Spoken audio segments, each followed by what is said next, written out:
leaving, just so you guys know, we're going to leave one chair empty for Minotauro Nogueira, who is on Brazilian time. We've come to expect that. But he will be here soon. You can't blame that on Brazilians, dude. It's true. It's true. Nogueira time. Gentlemen, thank you so much for taking the time. Everybody here that's watching, obviously, and in the crowd is excited to hear from you. The question that I'd love to kick things off with is, for you guys, if we fast forward and you look at the sport today, we've got a performance center, we've got more people getting inducted to the Hall of Fame, we've got an International Fight Week, 2 cards in a row, compared to when you started. Do you take pride in being ambassadors and being pioneers and knowing that you had a big part of this and where we are today? Don't blame me. No one ever blames you, Don. I remember my weigh-in was in the hotel room with my opponent and my buddies, and that was the weigh-in. Now you got 8,000 people. So yeah, it's pretty different. Yeah, I remember UFC 13 in Augusta, Georgia, weighing in literally in not even a ballroom. I think it was just one of the side rooms they had.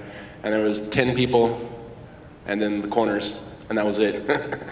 It's crazy to see where it is today. It's to you fans. I mean, you can't be screaming for us and get the support for us. It's not for you fans. The UFC, MMA in general, to us fighters, we're here just putting on a show. Just make sure you guys are entertained. And that was UFC 13. Oh, you're talking to Mississippi. Yeah, Mississippi. That was back in the day. I know, as you can go back to say till now, I mean, after this UFC weekend and back when we didn't have no PR, I mean, our PR was our own. We didn't have media, we didn't have social media. I can only imagine what type of champion that we would be now if we had social media, how these guys have it now. I guess they're very lucky, thankful. Absolutely. Don, Hey, we never even had weigh-ins. They just took your word for it. Is that in Pride? It was the honor system at Pride? He beats us. You know what? He does beat us. Yeah, I think they just took everybody's word in Pride too. Now, Don, I've talked to a lot of fighters, and I've picked their brains this week, knowing I was going to host this panel. And many of them are afraid to admit to you personally that they now take advantage of this thing known as the UFC Performance Center, where they get meals cooked for them. They have massage therapists, therapy and training centers. When you think of these men and women going over there for training, what goes through your head, Don Frye? That's shocking, man, I'll tell you. God bless them. I'm glad that they get that, I mean, good for them. If we, geez, I remember I'd be driving my pickup truck. I'd drive an hour and a half to, what's wrong with that? I'd drive an hour and a half to go, box or wrestle, and then drive an hour and a half home. I'd drive 40 minutes to go up and run the mountain, I mean, then when I was training for UFC 8, Becky Levi was my strength and conditioning coach. And she said, well, let's go swim. We had put floaties on my ankles and my wrist. I'd sink. Gentlemen, we're going to get into some of those old school stories, but today, the current fighters, is there any athlete out there, man or woman, that you really see that you're a fan of, that you look at as a pioneer, as a legend, say, wow, I really like what this athlete's doing, and they're kind of the new era, the modern era pioneer, and they're going to help pave the way for what this sport will be 20 years from now? I would say Demetrius Johnson, but he's been busy for a while. And then I would say Joanna Jędrzejczyk. I love her, man. Unbelievable. Also the decisions she makes, going to American Top Team. And normally you see that happen when somebody loses a fight. They say, oh, I got to work on my ground, but she looks ahead, and she knows that in the future there's a lot of people going to be gunning for her, going for takedowns. So I better tune up on that. So yeah, those two I really like. I would have to say number one, Chris Cyborg. It's awesome that she's respected to the level she is right now. And people get to see how vicious she truly is. She's a very respectful woman, but once she gets in that cage, she's an animal. And I've recognized that a long time ago. Hopefully Johnny Bones Jones gets his stuff together and performs the way he truly can. He's a man who I respect as a champion, and sometimes we get caught in the wrong roads, and we gotta look in the mirror sometimes and demolish those demons, and hopefully he's able to do that and come back as a champion. And speaking of that, do you gentlemen get an opportunity now to communicate with current fighters and pass on advice? And if you could now, what would be the best advice you'd give these athletes today moving forward in their career? Save your money and get a prenup.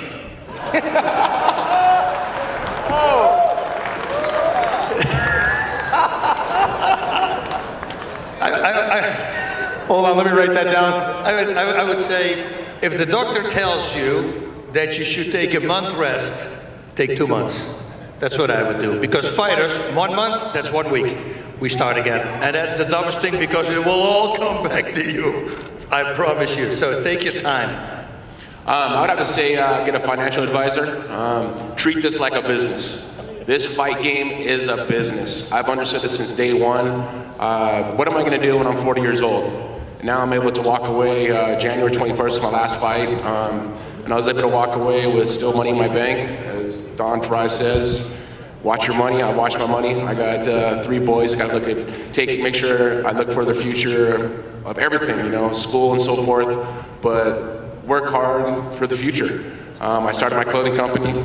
After my fight game was over, I understood, where's my income coming in? They said a successful person has 5 streams of revenue coming in. I just started a wholesale car business, started my management company, my clothing company, doing some acting, and I'm still looking for this 5th one, and still staying busy. Busy American who's living the American dream, that's for sure. Yeah, let's definitely take a moment to applaud for that, right? Tito, you touched on this. You were the very first guy to establish a brand and really bring a business sense to that brand and continue to grow it. Not necessarily playing a character, but hey, you were going to make sure that every fight you were in, you made sure people paid attention. Is it pretty cool to see how many people are emulating the book that you wrote, or do you not feel like you get enough credit for that? I'm really not looking for credit. I just was always looking forward to what I needed to do before a fight. I was huge. Still a huge fan of Muhammad Ali. Rest in peace, Muhammad Ali, and of course Hulk Hogan. I watched both of them in their respective sports of professional wrestling and Ali in boxing. How could I find a happy medium in between? And I was able to do that through my 20-year career. I was able to find that happy medium in mixed martial arts because nobody else was doing that at the time. I watched guys like Don Fry. People talk about my ground and pound. My ground and pound is just mimicking Don Fry, mimicking his ground and pound with the elbows. I watched him do it. I was like, man, if I can do that to a guy, it's going to be devastating. Watching Boss Rutan with his leg kicks, I was like, God, if I could leg kick something like that, I'll be a bad man. And there was a time that me and actually Boss had to fight each other. I was like, I don't want to fight that guy. He's vicious, man. The hell with that. But it never happened, thank God. Became even better friends, which is good. But I think at the end of the day, making a brand of yourself is really, really important. So when this game of mixed martial arts, or as a fighter, or as an athlete, and when it's over, you have something to fall back on. So now I'm reaping the rewards from it, and I'm very thankful and lucky because of you fans and the sport of MMA. Awesome, and you mentioned almost having to fight one another. For you guys, is there one fight that you're most proud of? I think, for me, I know like most fighters have one fight that stands out in their mind, right? I'm most proud of this one. And it's typically for reasons that the fans don't know about. Because you had things going on outside the octagon that you had to overcome to get that performance. Is there a fight for that, for each one of you? Question for each one of you. Do you guys have a fight like that you're most proud of? Of course.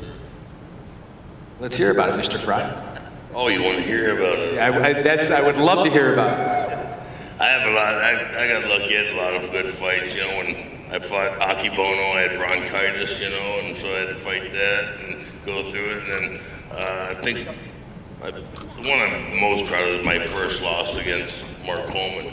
Because I woke up sick that day, and then I just went downhill. And laying when I'm fighting him, he's kicking the shit out of me. And I never thought about quitting. Found out something about me and myself I didn't know existed. So, then I got more fans from that fight than I did from the other fights, you know. That's awesome. That's incredible. For me, it will be the rematch against Funaki. He was the first guy to beat me in Japan.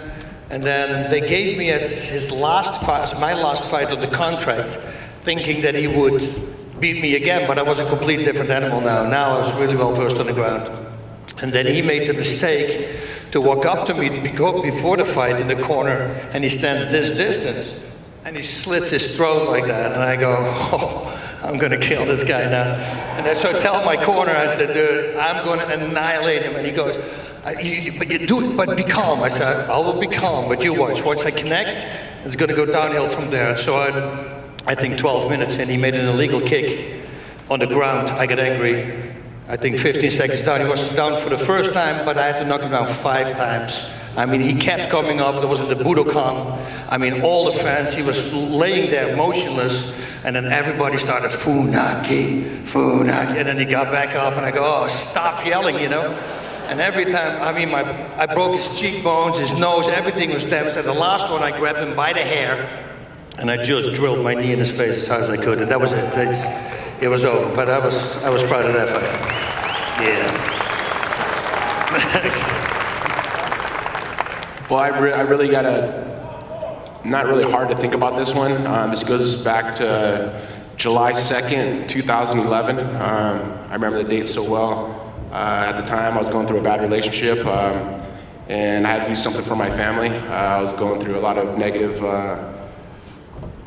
things, you know. I was on a 5-fight loss streak. I was at a really, really, really hard time in my life, and I had to be selfish, and I had to be for myself. I fought Ryan Bader. I was a 6-1 underdog, and I remember that camp, I was in the same household with the person I was with, and I didn't speak to him the whole 7 weeks of the camp, and I really just was there for my boys, Jesse and Journey, and I had to do something for my family, I think, at that time, and was really focused on the fight in general, and I did.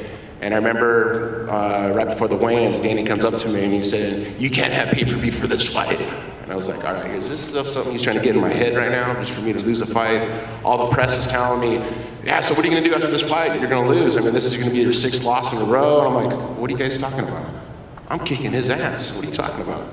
I'm gonna beat him. And he's like, no, you're not gonna beat him. I remember Danny yelling at me saying, you're not getting paper. I go, no, I'm getting paper. I already did all the press for this. Why would it change? Once again, people don't understand what us fighters go through. Personally, business-wise, and as fighters, the camp was great. Everything was perfect. There wasn't one hiccup coming from Big Bear down to here. I had no problems at all checking in. I mean, this is little small detail things as fighters that we really pay attention to. Food, meals, cutting the weight wasn't a problem.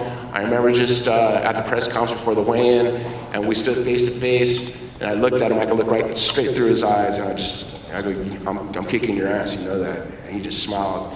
I remember at the weigh-in, after I made weight, we went face to face, and I went back to him, and he blinked, and I go, this kid, I got him.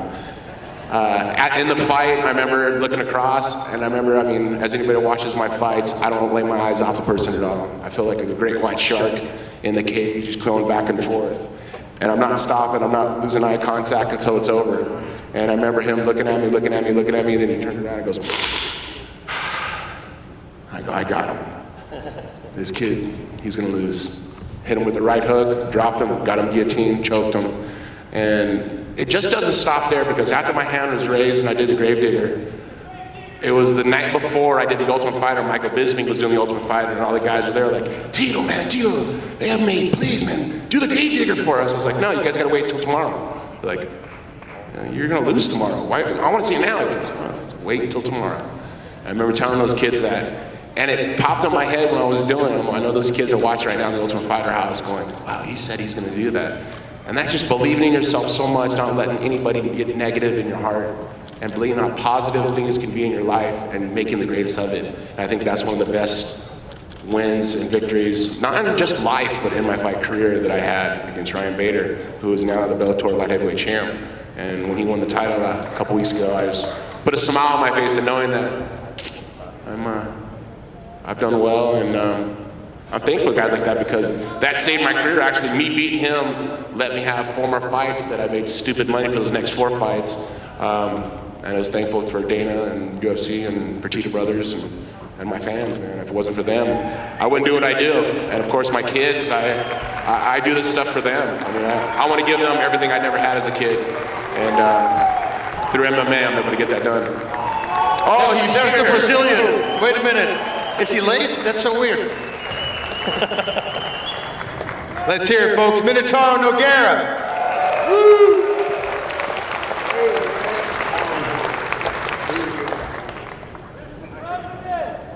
All right, so we just talked about a bunch of inspiring stories, the fight that meant the most to you.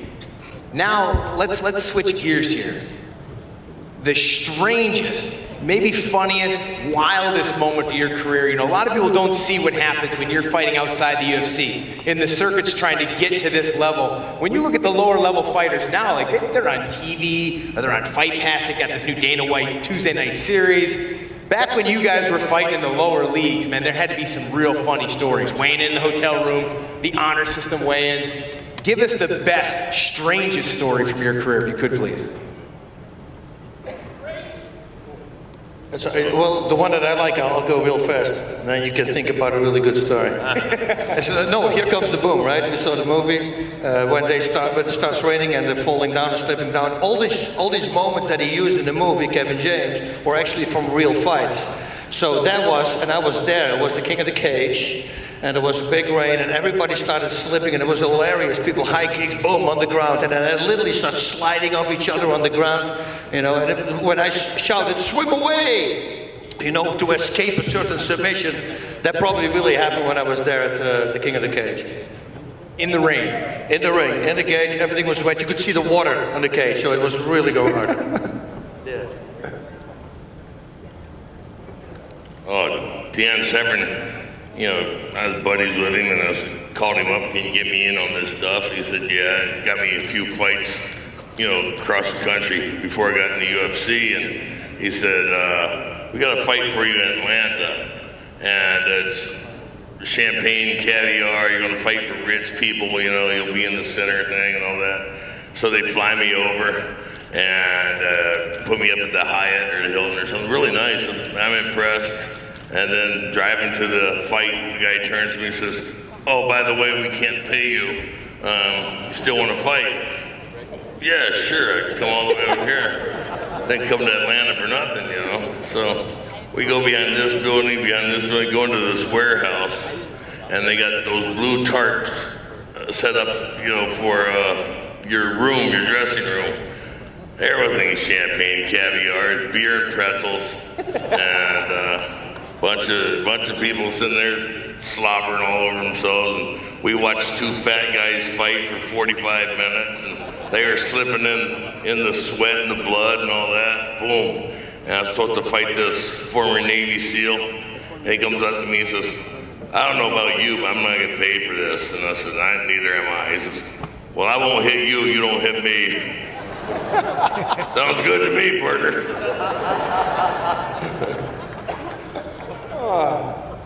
Minotauro, you got one that you can remember, one of the craziest stories before your UFC days? Yeah, when I was fighting in Pride, you know, we have a tournament over there, you know, because there was like a semi-final. And I had to fight 2 guys, you know, like Fedor and Haritono in the same day, you know, 2 Russians. They huge, you know, strong guys. And they used to put us inside of the arena by the elevators, you know, like was high there in the top of the arena. And I, you know, I was like, you know, warming up, you know, ready to come in, you know. And then I turned to the side, there was that huge Russian guy like facing me, you know, like he wanna fight me for real. So when I turned like fast, the elevator almost fall.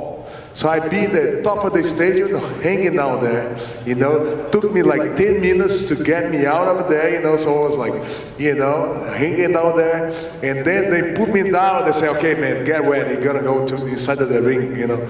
I was like scared, you know. I cannot go that high, man. I'm very scared of the high places. So I think the funny story, you know. Then I have to fight 2 fights in the same night. That was, funnest one. In 10-minute, round one was 10 minutes each, right? 10 minutes, yeah, it was like 15 minutes. The round one was 10 minutes, then plus 5 minutes. I was, so now I see the UFC. You cannot, you don't need to fight two guys in the same night, so easy for the new guys, I think like that. Well, I really didn't have a pre-UFC career. I started my career in the UFC. I fought as an amateur in my first UFC event, UFC 13, May 30th, 1997, and I fought for free. I think I was the only UFC fighter ever to fight for free because I didn't want to lose my scholarship for college. I was wrestling at the time. I wrestled at Golden West Junior College, and I remember talking to my head coach there, Dal Defner, and he was, I go, well, I want to try this UFC thing out. And he's like, well, are you getting paid for it? I'm all, yeah, well, I have an opportunity to make $25,000. I think so. He goes, well, if you get paid, you can't come to school here anymore. And I was like, well, there's a toss-up. Do I want to continue my college degree or do I want to do this fighting thing? So I said, you know what? Can I do it for free? And he's all, you want to do it for free? I go, well, if I could fight, why not? I want to test and see how good I truly am. So I stepped in as an alternate. I fought Wes Albritton in Augusta, Georgia, for free. I wouldn't say this is the funniest, but the craziest thing I think I've ever done, because I look back on it, but I guess I was a young kid who didn't have any experience at all of any business acumen at all, but just I went out to prove myself, strictly myself, that I was able to do it. But I think that was probably the most funniest thing is I was one of the first UFC fighters to ever be a free, what was he called, business or not even? Contractor. First and last, I First and believe. last contractor who fought for free. Especially now. For you guys, obviously, all four of you are in the UFC Hall of Fame, and you guys are considered legends of the sport. Is there anybody that, if you had the power right now to induct them in the Hall of Fame tomorrow, who would be your choice that you don't think is in there now that you'd like to see be in the Hall of Fame? I would right off the bat, Frank Shamrock. Yeah, Kevin Randleman. I'm big with Kevin Randleman also. Yeah, Kevin Randleman. He deserves to be. I would do Marco Ruas, the Brazilian guy, old school. That's another one. And Frank for sure, because he's a 5-time UFC champion. A lot of people flies under the radar.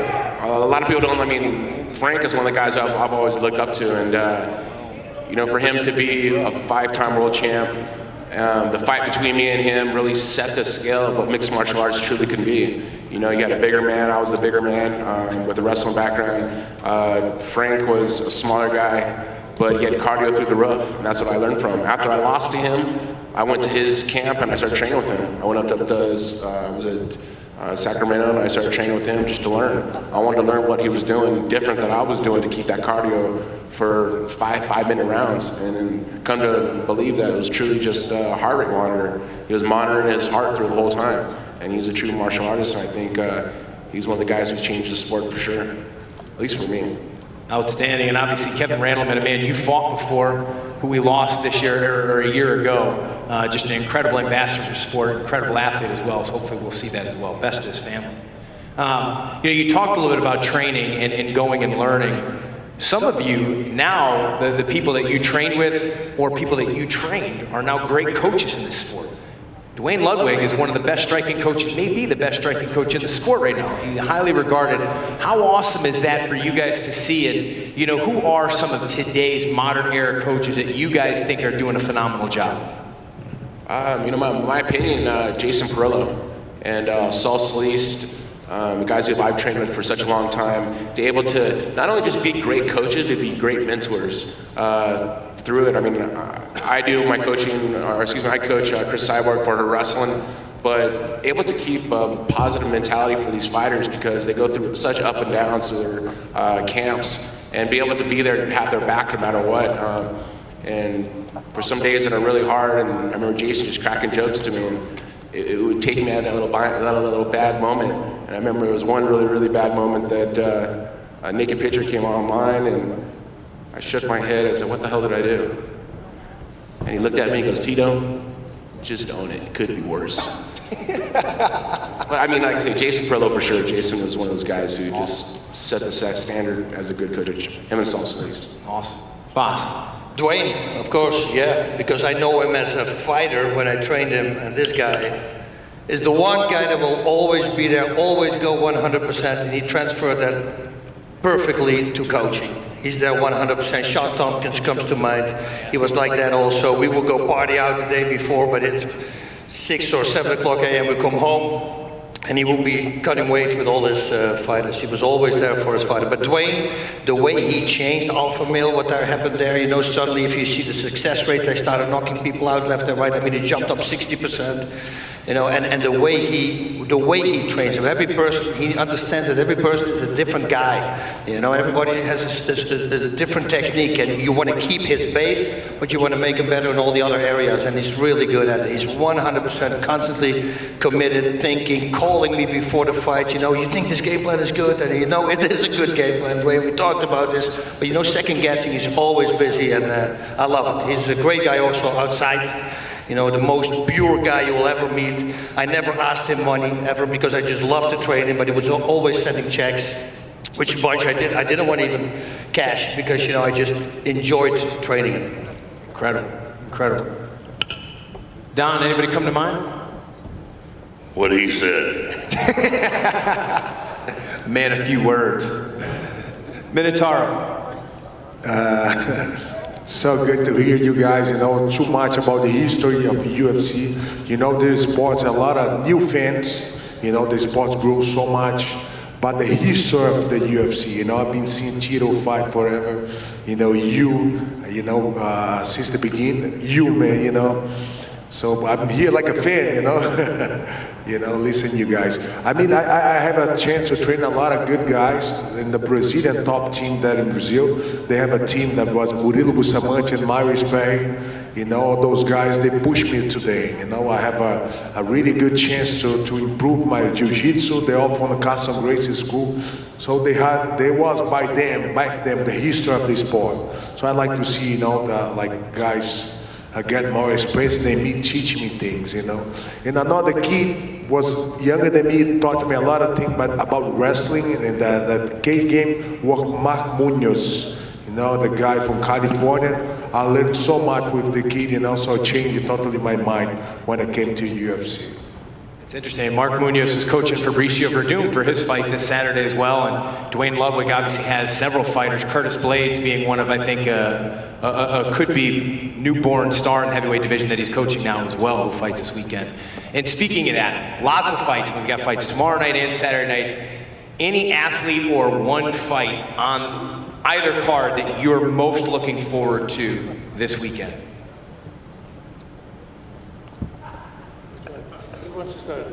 Let me change the subject here real fast and do a little ass kissing. This guy is the greatest fighter that ever walked the freaking planet, man. I'll tell you.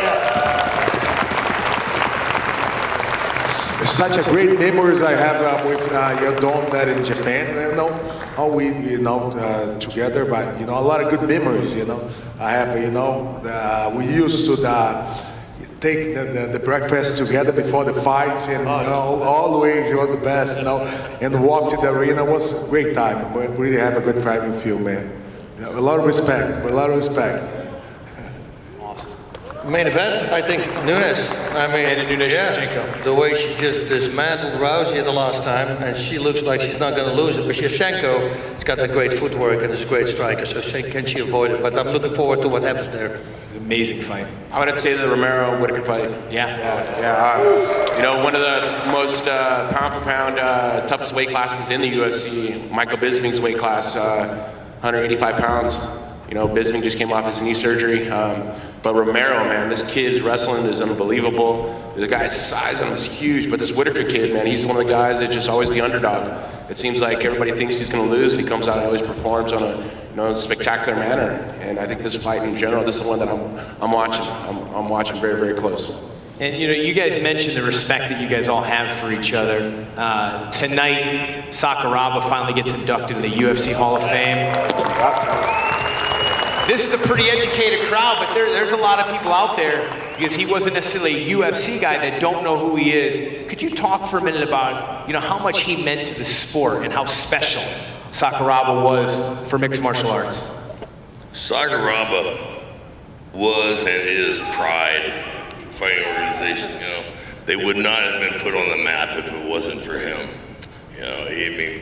People would dress up in gowns, $1,000 gowns and suits, and it was such a special event to go to a Pride show and to watch Sakuraba walk down that ring. It's just like the whole world came to a standstill, and you could hear the collective breath, everybody just gasped when he walked down there, and they introduced his name. I truly believe that that's why Pride went. They didn't have a Japanese champion anymore. Sakuraba put it on the map, like he said. Without him, Pride wouldn't have been big. It's like the K1. The Satake, he was in the beginning. He was, he got to the finals, and it's fun when you put an event on in your own country, and for a year or four, you cheer for outsiders, so to say, kanjins. But once you want somebody from your own country at least to do well and become a winner, and that when that didn't happen in the K1, you start K1 going down, and the same thing happened with Sakuraba. They couldn't find another guy like Sakuraba, and man, did they pull him through the ringer, right? With Vanderlei, he got stomped. If you guys saw that fight, holding the ropes and just stomping his head, and it was a legal thing to do there. And then one fight in the middle, they put him again against Vanderlei, and they go, "What are you doing? Give the guy a break. Let him." But this is the guy. Give him a few fights to come back, But I think they thought, what everybody thought, that he was invincible. And but he's an unbelievable guy. The things he did, double Mongolian judo chop with Hoist, the way he used his gi against him, start pulling it over his head, and then he started using it to pull him into his guard. He was standing, and then he grabbed him, and he pulled him up every time, so his butt was loose from the ground, and he was hitting him in the face. Man, he did things that nobody ever did before. Every time when I teach, I always tell my students, be different. Be like a Sakuraba. You do something that other people don't do, you're gonna be effective. Like Spence, the boxer, he's a southpaw, but he hits liver shots with the left. That's a weird thing to do. Nobody does that. Guess what? He knocks people out left and right. Do different. Be different than other people, and that makes you successful. I think with Sakuraba, I think I was the first and only person to kiss Sakuraba in the cage, or in the ring, excuse me. I was at the Pride event, and to watch the entertainer at his value for Japan is just amazing.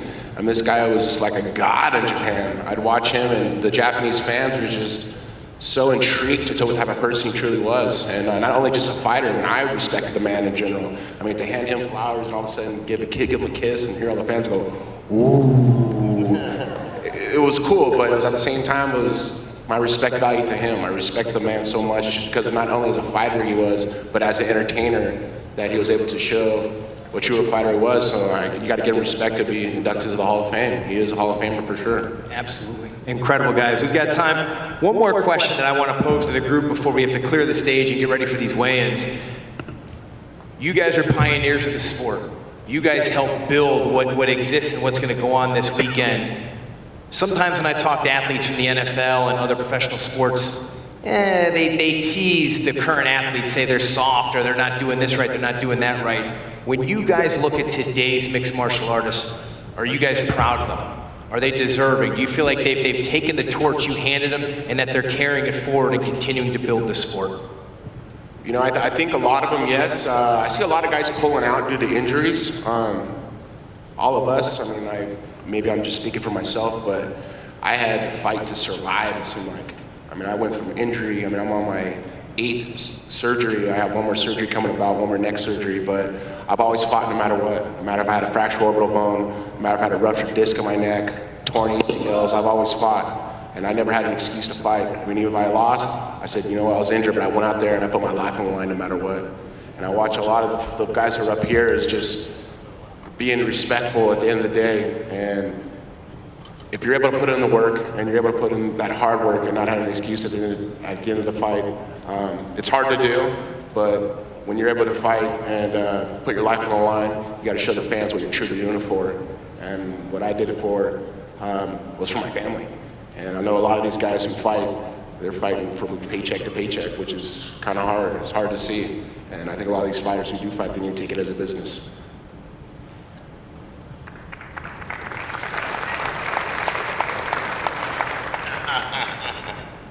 Man, you know, it's, of course you sit there and you look at them and go, you know, these guys are soft compared to when we were. Because, you know, we would fight 3 times in one night.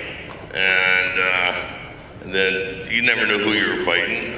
You couldn't prepare for somebody. Back in Pride, you know, shit, they would change my opponent 3 or 4 times, you know. And a couple of times, they would change the day before the fight, you know, and they'd kick you extra money. But the athleticism, the way these guys, it's down to a science now. You know, I mean, you're talking about when we were fighting with sticks and stones. You know, now they got laser guns. You know, it's impressive what they've done. Yeah. And the women are just phenomenal. You know, seeing, you know, you can make a joke out of it. You know, when we fought, it was real men. We'd fight 3 times a night. Now they're letting girls fight. You know, but these girls are real athletes. You know, they're phenomenal athletes, and they're beautiful too. That's what's amazing.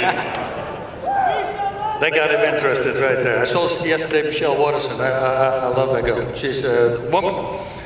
Great knees in the clinch. I mean, all the fighters, what I really was offended with in the early days is guys running out of gas. And that's why the WC was one of my favorite shows to watch, because there were light guys and they could go the distance. And it's like going, if you're a painter, you're not going to bring a can of paint to your job. You know, the only thing you can control is actually your stamina. It's the only thing you can control. Just go run some hills. You know, and now everybody's ashamed. You know, now it's the opposite. There's a few that are not, and everybody's well skilled. And you know, like you said, it's a science with the food. We talked about it, getting massages and cryotherapy.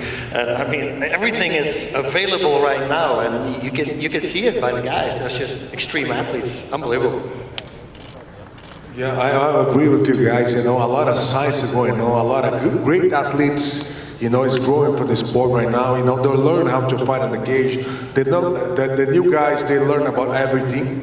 You know, but sometimes, you know, they make the fights too much in strategy. You know what I mean? Before we didn't have a time to think exactly who you're going to fight. You know, so we didn't make a plan before we go over there. You just go there and fight. You know, so makes the fight a little bit more real. You know, and now once a great athletes coming up, such a, you know, entertainment to watch what they're gonna do. You never expect like spinning elbows, some things new we use it to do by them, you know, but too much strategy sometimes. So I like, you know, I like old school too. Yeah, we would make, you know, they would say, do you train for this guy, you train for this guy? No, I let them train for me, you know. Well, gentlemen, I think I speak for all the fans that are here. Thank you. Thank you for building a sport that we all love. Without you 4, we wouldn't have an International Fight Week. We wouldn't have this amazing card. 2 cards going on this week. Ladies and gentlemen, please, let's get on our feet. Let these gentlemen here, 4 legends, thank you guys very much. Thank you. Thank you.